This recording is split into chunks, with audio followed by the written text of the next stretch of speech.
Alors les amis, vous êtes-vous déjà demandé où vous en étiez dans votre métamorphose ? Rien que pour vous, nous avons créé un tout nouvel outil, la roue métamorphose, adopté déjà par plus de 10 000 personnes. Il s'agit d'un test gratuit de 39 questions sur des piliers de votre vie, tels que l'amour, la spiritualité, la famille, l'abondance, la psychologie, la santé, le bien-être et d'autres encore. À la fin du test, qui dure moins de 10 minutes, vous recevrez le rapport complet de votre roue métamorphose, ainsi qu'une sélection personnalisée de podcasts selon vos résultats. Alors pour faire ce test, c'est très simple. Rendez-vous dès maintenant sur notre site internet à l'adresse métamorphosePodcast.com. Bienvenue dans cette magnifique série d'été avec l'artiste Nash, Anna Chédid. J'ai eu un véritable coup de cœur pour cette série de son podcast Peau Neuve. C'est pourquoi nous avions eu envie de vous partager ces 6 courts épisodes tous les samedis d'été dans Métamorphose. Alors laissez-vous envoûter par la belle voix de Nash pour aller à la rencontre de celle qui fait Peau Neuve. Peut-être qu'à travers elle, c'est vous aussi qui allez renaître. Et si le cœur vous en dit, retrouvez dès le 20 octobre son nouvel album Peau Neuve. Métamorphose, le podcast qui éveille la conscience. Peau neuve, table rase du passé. Hello les amis, j'espère que vous allez bien. Je suis trop contente de vous retrouver aujourd'hui pour le 5e épisode de mon podcast Peau Neuve, une mini-série audio qui retrace la création de mon album et qui raconte la renaissance intime que j'ai vécue pendant l'élaboration de ce disque. Dans ce nouvel épisode, je vous raconte comment j'ai terminé l'album. Je vous parle de 2 rencontres très importantes dans l'histoire de Peau Neuve. La première m'a permise de devenir productrice et la deuxième m'a fait réaliser un rêve, mon rêve américain. Peau Neuve, épisode 5, changer de peau. Ça y est, l'enregistrement était terminé. Il fallait désormais que je mixe l'album, mais pour ça il me fallait des sous, et je voulais rester productrice du disque. Je ne voulais pas signer en maison de disque, je voulais garder mon indépendance.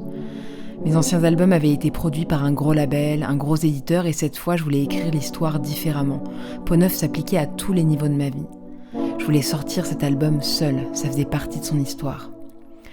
Mais pour ce faire, je devais consolider mon label, constituer une équipe de rêve et aller chercher des financements, des partenaires. Encore une fois, la vie m'encourageait. Elle mettait tout en œuvre pour que j'y arrive. Et j'y suis pas arrivée seule. Ça fait déjà plusieurs mois que je travaille avec Aurélie, qui m'assistait et m'accompagnait en tournée. J'ai donc eu l'idée de lui proposer d'embarquer dans l'aventure et de m'aider à gérer le label, trouver des financements, partager cette peau neuve avec moi. Elle a accepté. Son aide et son soutien ont été très précieux. C'est aussi grâce à elle que j'ai réussi à faire tout ça. Nous avons réuni autour du projet la meilleure équipe qui soit. Et grâce au soutien de nombreux organismes comme l'ADAMI, la SACEM, j'ai pu récolter l'argent dont j'avais besoin. Car j'avais un rêve américain. Faire mixer mon album par Fab Dupont, un grand producteur et mixeur français qui vivait aux États-Unis depuis de longues années et qui était une espèce de dieu vivant du son. Mais j'osais pas le contacter. Je me disais qu'il était trop occupé et que le projet ne l'intéresserait certainement pas. Mais un jour, il s'est passé quelque chose d'un peu magique. Un ami qui confectionne des studios un peu partout dans le monde a posté une story Insta de lui et Fab à New York en studio. Et là, je me suis dit, ok, allez vas-y, tente ta chance, t'as rien à perdre. Donc j'ai demandé à mon ami s'il était d'accord de lui faire passer un lien de mon disque. Et il l'a fait.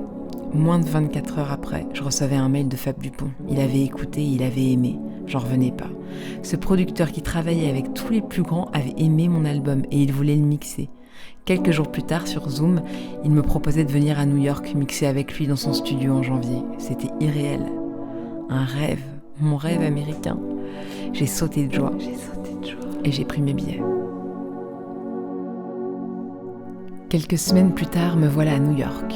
L'arrivée fut assez marrante d'ailleurs. À l'aéroport, je monte dans le premier taxi que je vois. Le monsieur me demande ce que je fais là et je lui dis fièrement que je viens mixer mon album avec un super producteur.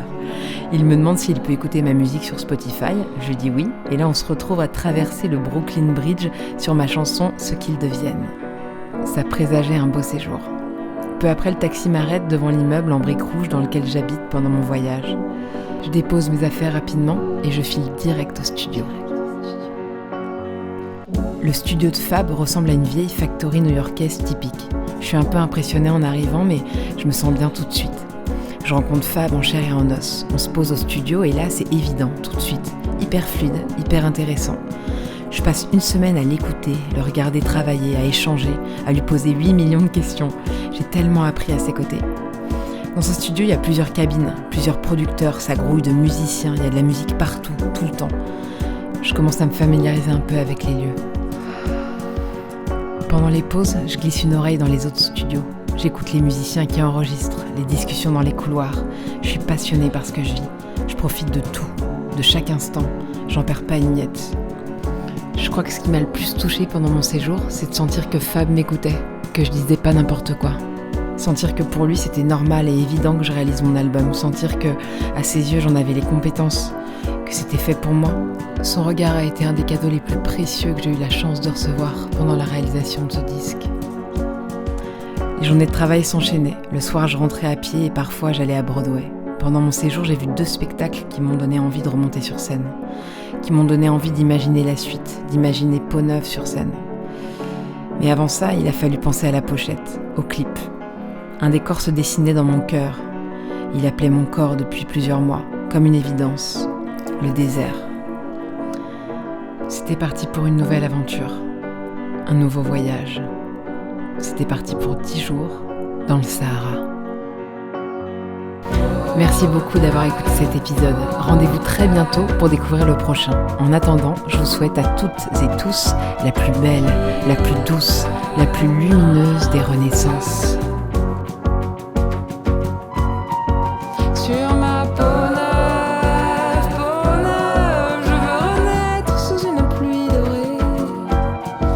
Pourvu qu'il pleuve un fleuve sur tout mon corps ressuscité, je fais peau neuve.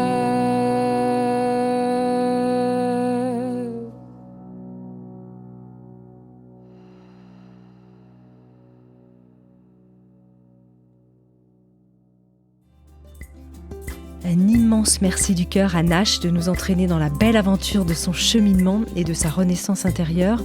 Je rappelle que son nouvel album, Peau Neuve, sort le 20 octobre et qu'elle sera à la Cigale le 18 mars 2024 et évidemment en tournée dans toute la France. Métamorphose, le podcast qui éveille la conscience. Par Anne Guéquière, tous les lundis et jeudis, dès 7h.